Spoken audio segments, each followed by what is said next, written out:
Sono Gennaro Migliore e fino a poco tempo fa ero il presidente del gruppo parlamentare di Sinistra Ecologia e Libertà, ne sono uscito e oggi sono iscritto al gruppo misto.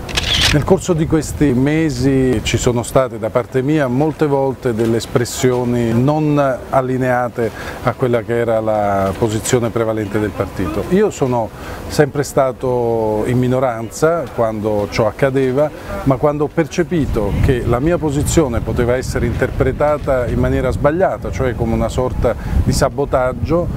di quella che era la linea che legittimamente il partito sosteneva, allora ho preso atto che non c'erano più le condizioni per rimanere dentro. Volta Gabbana, ecco, mi viene difficile anche citare la questione, perché se non si capisce che è una questione politica quella di dire che oggi il governo può essere il luogo dove effettivamente si possono cambiare le cose, questo viene misurato semplicemente con le categorie dei tradimenti piuttosto che di altro, credo che faccia un torto a chi lo fa, perché onestamente la differenza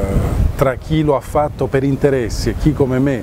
ha perso una esposizione importante, un ruolo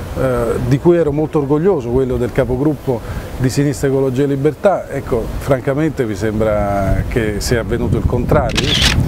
La sinistra spesso si divide, come peraltro spesso si divide anche il centro e spesso si divide anche la destra. È una condizione legata anche all'instabilità complessiva del sistema politico. Io infatti penso che oggi si debba riunificare, avere sempre più dei partiti che possano essere delle grandi aggregazioni dove ciascuna sensibilità,